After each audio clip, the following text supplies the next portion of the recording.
편하게 그냥 농지예요, 농지. 1번. 이게 이제 매각이 이루어져요. 이건 이제 문제될 거 없죠. 바로 농지가 나와요. 바로. 문제될 게 없습니다. 그다음 두 번째. 지목이 전이나 답이나 과수원이에요. 지목이 전답 과수원인 상태에서 개발행위 허가를 받아가지고 공사를 진행하다가 공사가 중단된 상태에서 토지만 경매가 나와요. 토지만. 이런 경우를 여러분들이 많이 보시게 될 거예요. 또 세 번째 이제 어떤 경우냐면 농지 매각이 이루어질 때는 1번, 2번, 3번 중에 하나예요. 셋 중에 하나입니다. 항상.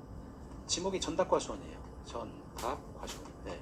당해 토지 위에 경관 건축물이 올라갔어요. 올라간 상태에서 토지만 경매가 이루어져요. 이게 3번. 1번은 농지 나온다고 그랬어요? 안 나온다고 그랬어요? 나와요. 그러니까 신경 쓸 게 없어요. 1번에서 문제가 되는 건 뭐가 문제가 되냐면 보세요. 만약 1번을 예를 들어서 여기서 낙찰을 받았어요. 최고가 매수 신고입니다. 그리고 매각 결정기일이 얼마라고 그랬어요? 일주일에. 근데 이게 토요일을 빼면 사실 며칠이에요? 5일이에요. 근데 이제 농지 취득 자격증명 뭐 발급 사무 처리 지침을 쭉 읽어보면 뭐라고 써있냐면요. 발급 신청을 하잖아요. 그럼 4일 이내에 발급해야 된다 이렇게 써놨어요. 4일 이내에. 그럼 거꾸로 얘기하면 4일 채우고도 발급할 수 있어요? 없어요? 있겠네요. 그 전에 나올 수도 있지만. 그러니까 이런 경우라면 농지가 나오는 데는 문제가 없어요. 근데 이제 중요한 건 뭐냐면 4일 이내에 발급해야 된다는데 4일을 빠듯하게 채워가지고 나왔을 때 잘못하면 날짜를 놓쳐버릴 수도 있잖아요. 지금 기간이 좀 빠듯하잖아요. 그죠? 예를 들어서 극단적인 예를 들어볼까요? 극단적인 예? 낙찰 받고 나서 일단은 바로 그날 내려가셔야 돼요. 지방이면 바로 그날 내려가서 농지 발급 신청을 해야 되는데 농지 발급 신청을 하러 가는데 그냥 극단적인 예입니다. 우스갯인데 갑자기 아버지가 돌아가셨다는 연락을 받았어요. 그러면은 아버지가 돌아가셨어도 나는 농지를 발급 받아야 돼 하고 면사무소 가는 사람은 없겠죠. 깜짝 놀라고 거기 가서 상치겠죠. 그럼 이 시간을 도과할 수밖에 없잖아요. 그죠? 그럼 이런 경우에 이 시간을 도과했다는 얘기는 농지를 못 제출했다는 얘기고 그러다 보면 결국에 허가 결정이야 불허가 결정이에요. 불허가 결정. 물론 얘가 너무 극단적인 예인데 제가 말씀드리고 싶은 것은 날짜가 좀 많이 빠듯해요. 빠듯하다 보니까 사실 그 날짜를 조금 지연될 수도 있고 놓칠 수도 있다는 거예요. 그럼 그때 여러분들이 뭘 어떻게 하면 될 것인가? 불허가 결정을 안 받는 방법은요. 가장 간단한 게 뭐냐면 이걸 우리가 이제 매각 결정기일이라고 하거든요. 매각 결정기일. 이때 결정하잖아요. 이 매각 결정기일을 연기해 주세요 이렇게 신청할 수 있어요. 나한테 이러이러한 사정이 있기 때문에 내가 그 기간 안에 농지 발급 신청을 못 합니다. 그러니까 제 사정을 좀 봐주시고 매각 결정기를 한 10일만 좀 연기해 주세요 이렇게 신청할 수 있고 이런 거 신청했을 때 거의 99.9% 받아줍니다. 근데 이런 걸 모르기 때문에 불허 결정이 떨어지고 보증금 몰취당하는 애들도 있지요. 그러니까 그 말씀 드리고 싶고 또 한 가지요. 만약에 매각 결정기일에 불허 결정이 떨어졌어요. 떨어졌을 때는 어떻게 하면 될 것인가? 여러분들 일단 즉시항고를 먼저 해버렸어요. 우리 공부했죠? 결정에 대한 불복 절차가 뭐였어요? 항고잖아요. 항고. 즉시항고라고 시간을 벌어요. 시간을 벌고 이때 농지 취득자 증명을 갖다 줘요. 그러면 그 하자가 치유가 되면서 허가 결정이 떨어져요. 허가 결정이. 그러니까 결국에 시간이 빠듯하다고 해서 여러분들이 그냥 우왕좌왕하면서 진짜 해야 될 걸 안 하고 그냥 흘려보내지 마시고 이런 식의 작업들을 하시라는 거 그 말씀을 좀 드리고 싶어요. 그러니까 농지일 때는 뭐 따로 설명드릴 게 없어요. 이게 답니다. 이것만 조금 주의하시면 되고 그 다음에 두 번째 케이스가 어떤 케이스냐면요. 지목이 전답 과수원이에요. 근데 공사가 진행되다 중단됐어요.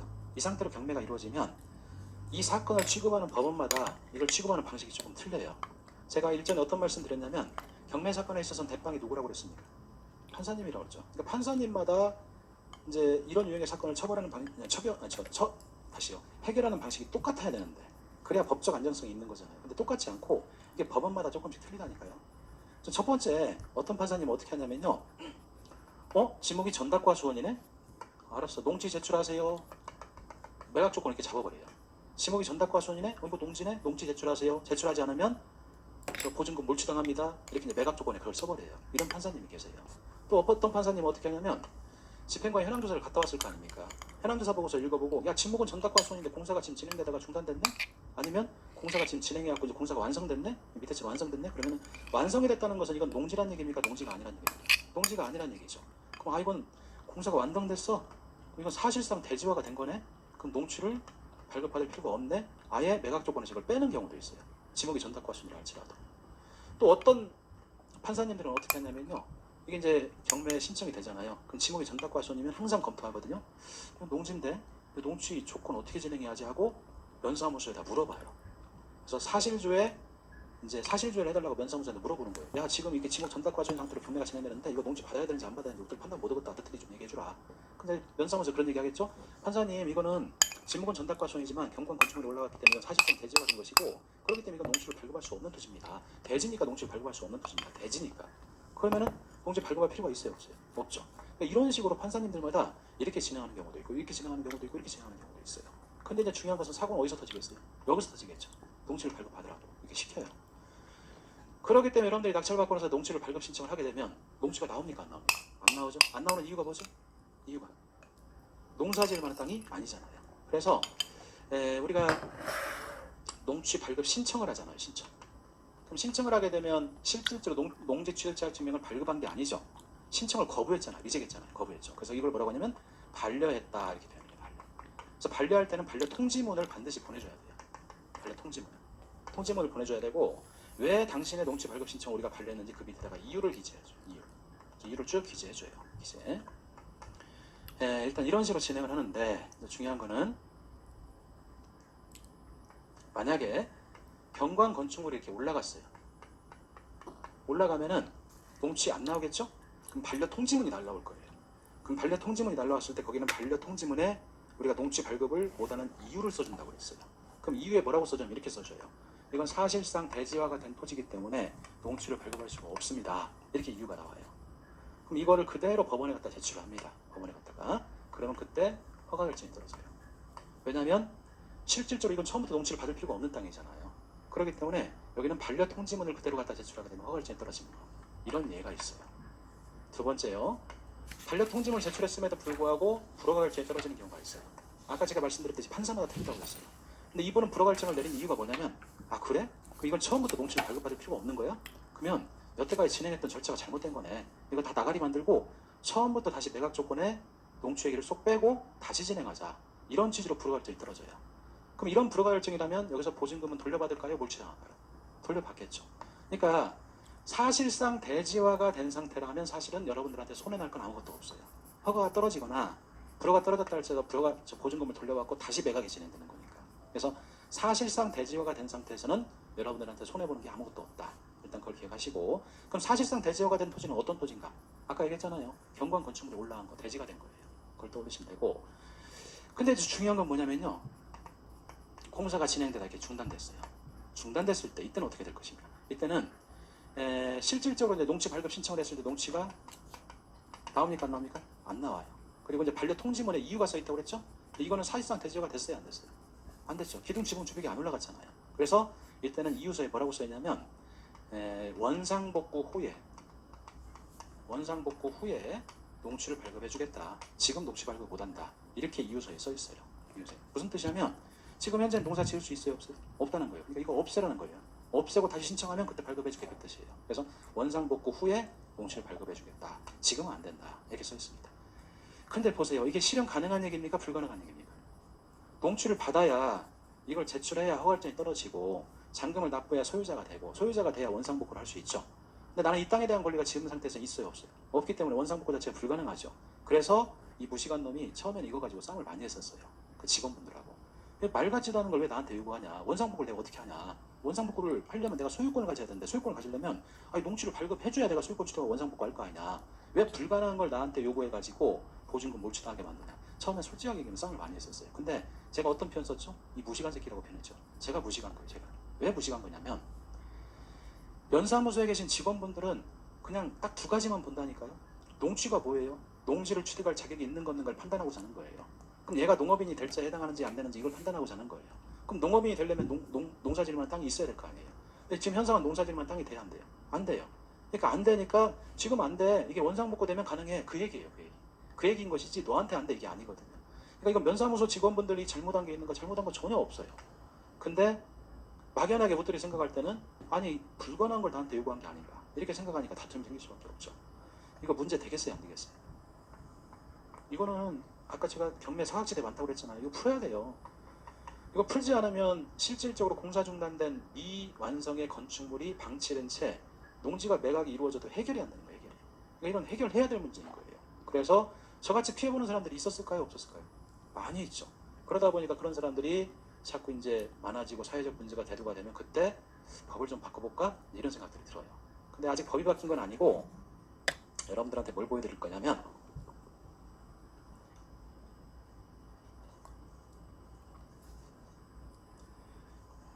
89페이지 보시겠습니까? 89페이지. 89페이지 보시면 양가로 2번을 보세요. 양가로 2번. 농지, 취득, 자격 증명, 발급, 심사, 요령 그랬죠.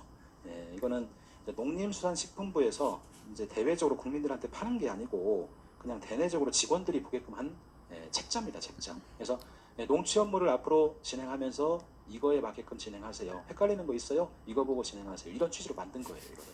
근데 여기 이제 뭐가 써 있냐면 그런 것들이 써 있어요. 뭐가 써 있냐면 제 구조 한번 읽어볼게요. 제가 1항 읽어볼게요. 구조 1항. 시군면장은 신청인이 제8조의 자격증명 발급 요건에 부합되는 경우에는 신청서 접수일로부터 4일 이내에 자격증명을 발급해야 된다 그랬죠. 좀 빡빡할 수 있다고 그랬죠. 그 다음에 2항 볼게요.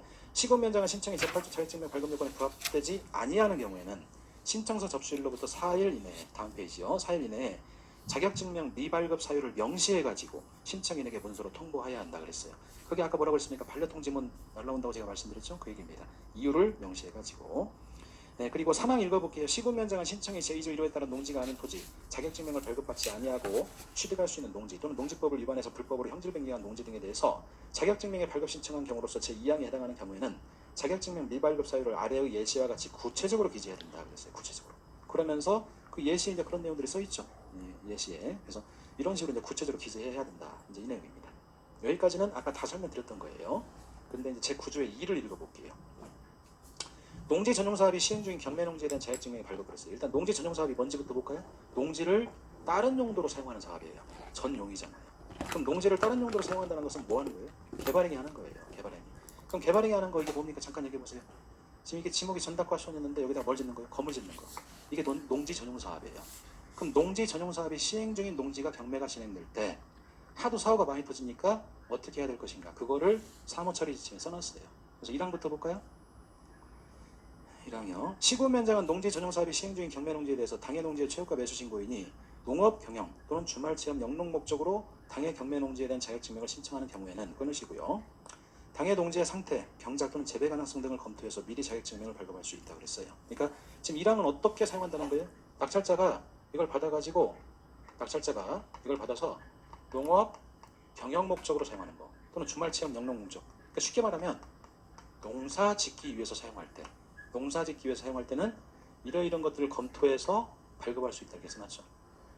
근데 거기서 지금 핵심이 되는 키가 되는 단어가 하나 있거든요. 단어가 어떤 단어가 키가 되는 단어인가요? 보이세요? 미리. 이게 왜 키가 되는 단어인지 아시겠어요? 아까는 뭐라고 그랬어요? 원상복구하고 와 그랬잖아요. 근데 이것 때문에 문제가 생기니까 이제 뭐라고 그랬냐면 야 니네들이 검토해보고 미리 발급해줘 이렇게 교통정리한 거예요. 그 2항에 이제 뭐라고 써있는가 볼까요? 2항은 시군면장은 농지 전용 사업이 시행 중인 경매 농지에 대해서 당해 농지의 최고가 매수 신고인이 전용 목적으로 당해 경매 농지에 대한 자격증명을 신청한 경우 이때는 전용 사업 계획서의 실행 가능성 등을 검토해서 미리 자격증명을 발급할 수 있다. 그러니까 두 번째 목적은 어떤 목적이에요? 전용 목적. 전용 목적이라는 것은 농사 짓겠다는 거예요? 안 짓겠다는 거예요? 안 짓겠다. 이 전용 사업 진행하는 걸 그대로 전용 사업 진행하겠다. 이런 목적일 때는 뭘 미리 검토하라고 했어요? 전용 사업 계획서. 이걸 검토해가지고 미리 발급할 수 있다. 그랬죠. 그죠? 그럼 결국에 왜 이런 조항들이 생겼는지 아시겠죠? 여기서 원상복구하라는 게 이게 지금 불가능한 걸 요구하고 있잖아요. 그러다 보니까 보증금 몰취되는 일들이 자꾸 발생하고 그러다 보니까 이렇게 하지 말고 미리 발급할 수 있도록 이렇게 근거 기준을 만들어주자. 근데 이게 법인가? 이거 법입니까? 법이 아닙니까? 이거 법이 아니에요. 공무원들한테 헷갈려? 그럼 이거 보고 진행해. 이렇게 준 거예요. 그럼 이 내용대로 하게 되면 이런 땅을 낙찰을 받았을 때도 농지 발급받을 수 있어요? 없어요? 있죠. 연습 한번 해볼까요? 만약 이런 땅을 낙찰을 받았어요. 공사 중단된 토지니까 유치권도 신고가 돼 있을 것이고 그러다 보니까 싸게 받을 수가 있겠죠. 싸게 받았을 때 어찌됐건 농취를 받아야 돼요. 근데 내가 목적이 농사 지으려는 목적이에요. 아니면 내가 목적이 전용사업 진행하려는 목적이에요. 그럼 목적이 뭐냐에 따라서 이거를 검토해서 미리 발급할 수 있다 이렇게 써놨잖아요. 그럼 이걸 검토하고 미리 발급할 수 있는 기회를 줘야 될 거 아니에요. 맞죠? 이렇게 써있으니까. 근데 이제 실무상으로 이걸 가지고 또 싸움 많이 했죠. 실무상으로 가서 얘기하면은 이걸 갖다 보여드려요. 저도 구했으니까 보여드려요. 이렇게 써있지 않습니까? 제 전용사업계획서 가지고 왔어요. 이거 그대로 받아가지고 사업권 승계 받아가지고 허가권 받아가지고 여기다 근생 지어가지고 저는 근린생활시설을 사용할 겁니다. 사업계획서 만들어갖고 가요. 그럼 여기 써있는 대로 하게 되면 이걸 검토하고 발급할 수 있잖아요. 해줘야 될 거 아니에요. 근데 안 해줘요. 안 해주는 이유가 뭐냐면 이렇게 해본 적이 없다는 거예요. 해본 적이 없다. 그래서 결국에 농취가 안 나와요. 결국에 보증금 몰취당해요. 이런 것들을 언제 알아봐야 되겠어요? 입찰 들어가기 전에서 미리 알아봐야 되겠죠. 미리. 그래서 이렇게 써있음에도 불구하고 제가 공무원분들을 자꾸 욕하는 게 아니고 공무원분들은 아까 얘기한 얘기하고 똑같아요. 안 해본 걸 하는 걸 제일 싫어해요. 자기가 총대 메고 처음 하는 걸 제일 싫어하고 그래서 그렇게 써있는 거 우리도 알아요. 우리도 가지고 있으니까. 근데 그렇게 해본 적이 없어요. 못합니다. 대놓고 그렇게 얘기를 합니다. 더더군다나 그렇게 빠져나갈 비밀을 만들어주는 것이 거기에 할 수 있다고 써 있습니까? 해야 한다고 써 있습니까? 할 수 있다고 써 있어요. 할 수 있다고. 그러다 보니까 여기 할 수 있다고 써 있지 우리가 해야 한다고 써 있지 않지 않냐. 그러니까 우리는 그렇게 못 해준다. 네, 그런 답변들을 참 많이 받았어요. 제가 농지 경매에서 받아서. 근데 이런 것들이 이제 조금 또 이제 유명무실한 것이다 이런 이야기들이 이제 계속 이제 발생하면서 지금은 이제 매각을 진행할 때 어떻게 진행하냐면 아까 판사님들이 사실은 판사님이 아니죠. 경매 진행하는 법원에서 사법보좌관이 먼저 물어봐요. 야 이거 농지인데 농지 문제 어떻게 할 거야 이렇게 물어봐요. 그러면은 연사무소에 답변을 줘요. 사실조회 회보서라고 그러죠. 회보서에 뭐라고 쓰냐면 전용사업 목적인 경우에 하나여 농지를 발급할 수 있다. 이런 문구들이 떠요. 그래서 여러분들이 이제 그 농지를 이렇게 쭉 검색하시다 보면 매각물건 명세서에 이런 문구들이 써 있는 경우가 있어요. 뭐 전용 목적인 경우에 하나의 농지 발급이 가능하다는 사실조회 회보가 있음 뭐 이런 식의 문구들. 그럼 이건 농지를 발급해주겠다는 거예요, 안 해주겠다는 거예요? 해주겠다는 얘기가 똑같아요. 아니면 뭐 이런 문구가 아니라 할지라도 아까 얘기했듯이 뭐 농업 경영에 이용하는 경우에 하나여 농지 발급할 수 있어. 뭐 이런 식으로 써놔요. 그럼 여러분들은 이제 그 매물세 이런 내용이 써 있다면 아 농지를 발급받을 가능성이 크구나. 법원에서 한번 물어봤구나. 이렇게 생각하시면 되고 어찌 보면 조금 안전빵이죠. 안전빵. 그래서 일단은 미리 농지가 매각이 이루어질 때는 미리 가서 이 농지 문제에 대해서 반드시 여러분들이 짚고 들어가셔야지 낙찰받고 나서 이걸 어떻게 해결하겠다. 이건 어찌 보면 잘못하면 보증금을 날릴 수가 있습니다. 그리고 만약에 이런 경우인데 농지가 안 나왔어요. 지침에도 이렇게 써있는데 안 나와 있어요. 그냥 여러분들 그냥 상식적으로 한번 접근해 보세요. 할 수 있음에도 불구하고 농지를 안 해줬어요. 그러면 결국에 우리가 행정소송 또 할 수 있습니까 없습니까? 있죠. 그럼 여러분들의 법감정을 한번 여쭤볼게요. 법감정. 지금 이렇게 진행하라고 사무처리 지침을 만들어 놨죠. 근데 진행을 안 해가지고 여러분들한테 피해가 갔죠. 이런 지침이 없었다면 모를까 지침이 있어요. 그럼 판사님들은 여러분들 편을 들까요? 아니면 공무원 편을 들까요? 제 생각은 여러분들 편 들 것 같아요. 이런 지침이 없다면 설득력이 없어요. 근데 지침이 있는 상태라면은 아마 여러분들 편을 들지 않을까. 소송을 한다면 그런 생각이 들고. 그래서 농지는 이렇게 농지 문제가 가장 중요한 문제라는 거 그걸 좀 인지를 하셔야 됩니다. 그렇기 때문에 제일 어려운 물건이 뭐냐면요. 그 광주 첨단지구 입찰 들어갔다 20만 원짜리 떨어진 거 있지 않습니까? 그거 아니네요. 그건 농지가 아니었었고 전 이거 화성 반월동에 있는 땅이 있었어요. 반월동. 화성 반월동에 있는 땅이 있었는데 그게 이제 이 네 가지가 다 동그라미가 된 거예요. 지목이 전이에요. 그리고 공사가 진행되다 중단됐어요. 중단된 상태에서 토지만 경매가 이루어져요. 그럼 첫 번째 유치권 문제 생기겠죠. 두 번째 법치권 문제 생기겠죠. 세 번째 여기는 매각 조건에 농지 발급받아와라 이렇게 시켰어요. 그래서 화성시청 공부 출장소에서 저하고 싸움을 많이 했었어요 그때. 이것 때문에 일찰 들어가면서. 네 번째 이제 어떤 문제가 생겼죠? 하나 둘 셋 넷 허가권 문제, 건축허가권 문제. 그러니까 이 네 가지 문제가 짬뽕이 되니까 이런 것들은 결코 만만치 않은 문제죠. 그러다 보니까 현저하게 싸게 받을 수가 있죠. 아주 싸게. 그 물건 얘기하면 시간이 좀 길어질 것 같고 어찌됐건 그것도 참 아까운 물건이에요. 화성 땅 그것도 정말 아까운 물건인데 그러니까 항상 누차 얘기하지만 이득 나는 건 사실 아무런 의미가 없는 건데 이게 공을 들인 물건들은 이게 놓치면 막 너무 아까운 것 같아요. 공을 들인 물건 이거 조사하면서 진짜 힘들게 조사하고 힘들게 얻어낸 것들이거든요. 근데 결국에 낙찰이 돼야 뭘 써먹죠. 그러니까 낙찰이 안 되고 그때 한진택배 물류창고로 사용되고 있는 땅이었었고 4,500평 정도가 됐었고요. 감정가가 157억인가 됐었어요. 근데 이게 얼마까지 떨어졌냐면 30억대까지 떨어졌어요. 근데 시세가 한 170억 정도가 돼요. 근데 이유가 뭐냐면 이것 때문에 떨어지는 거예요. 이것 때문에. 이 네 가지 이유 때문에. 그럼 여러분들 같으면 욕심 내겠어요? 안 내겠어요? 욕심 내죠. 그러니까 결국 누가 받았냐면요. 그 한진택배 관계자가 받았어요. 그러니까 처음에 그 물건 조사할 때 그 한진택배 그 다음에 한진택배 말고 한진택배는 임차인이었었죠. 임차인이었었고 이제 소유자는 따로 있었고. 근데 한진택배 법무팀에서 이제 우리가 화성 시청 동부출장소에 너무 자주 만나니까 당신들도 욕심나니까 근데 당신들도 이 해법이 없는 거예요. 해법이. 그러니까 우리한테 살짝 떠보고 옷들은 죽어도 안 알려주고 그런 적이 있었죠. 근데 결국 이 네 가지 문제가 짬뽕이 되면 해결만 할 수 있으면 사실 이제 수익은 커지는 것이고 그때 이제 제가 농지법하고 건축법에 대해서 좀 빡시게 공부를 했었죠. 그리고 그 공부한 내용들이 사실은 지금 강의드린 내용들이 되는 것이고 어찌됐건 그때는 이런 게 없었어요. 이런 게 없었고 그냥 무조건 들어가 있었어요. 농지가. 근데 그 이후에 이런 내용들이 나왔죠. 일단은 그렇게 보시면 될 것 같고 그래서 일단은 그 90페이지 보시면 제 9조의 2와 관련돼서 농지 전용 사업이 시행 중인 경매 농지에 대한 자격증명의 발급을 했죠. 그래서 1항, 2항 보면서 여러분들 지금 설명드린 것들 좀 이해를 하셨으면 좋겠습니다. 그 다음에 양가로 3번을 보세요. 양가로 3번 보시면 농지의 경관 건축물이 건축된 경우 그러면서 사실상 대지화라고 그랬죠. 그럼 아까 제가 무슨 말씀드렸냐면 사실상 대지화가 됐을 때는 농지를 발급받을 필요가 없다는 판례가 있다고 제가 말씀드렸잖아요. 그 판례입니다. 그래서 이거 한번 읽어볼게요. 그 밑에 판례를. 경매 목적 토지의 지목이 전으로 되어 있지만 사실상 대지화가 되어서 농경지로 사용되지 않고 있어서 객관적인 현상으로 봐서 농지개혁법상에 과거에는 농지법을 농지개혁법이라고 불렀어요. 적용 대상이 농지가 아니라면 토지의 최고가 경매인은 그러니까 이건 과거죠. 과거는 최고가 매수 신고인이라고 안 부르고 최고가 경매인이라고 불렀죠. 농지계획법 소정에 농지매매 증명을 제출하지 아니하였다는 사정만 가지고 경락을 부여할 수는 없다. 그럼 이 말을 반대로 해석하게 되면 농취를 제출하지 않았다 할지라도 허가해야 된다 이 뜻이잖아요. 사실상 대지가 돼 있을 때는. 그래서 그 1심 부분 판례 하나 있다는 거 기억을 하시고. 그리고 91페이지 보시면 농지취득자격증명 신청서 나오죠. 참고로 한번 읽어보시고 이게 앞면이고요. 뒷면 보면은 뒷면이 92페이지입니다. 그래서 앞면에 어디에 뭐 써야 되고 어디에 뭐 써야 되고 이것이 뒷면에 다 나와요. 뒷면에 써 있는 대로 쓰시면 되고 그 다음에 93페이지 보시면 영농계획서가 아니고 농업경영계획서 앞으로 농사 어떻게 지을 것인가 계획 짜야 될 거 아닙니까? 그래서 이것도 여러분들이 쓰는데 좀 막히고 그러면요. 아까 얘기했잖아요. 공무원분들한테 물어보시면 돼요. 물어보시면 도와줍니다. 네, 그래서 일단은 그런 식으로 한번 검토해 보시면 좋을 것 같습니다. 농지는 뭐 이 정도 지식만 머릿속에 있으시면요. 뭐 농지법은 더 들어갈 게 없어요. 이게 지금 다 한 거예요. 제일 중요한 거. 그러니까 농지 문제가 제일 중요하다는 거. 그 정도 보시고 이제 또 여러분들이 관심 갖는 게 이제 산지거든요. 산지 임야. 그래서 조금 쉬었다가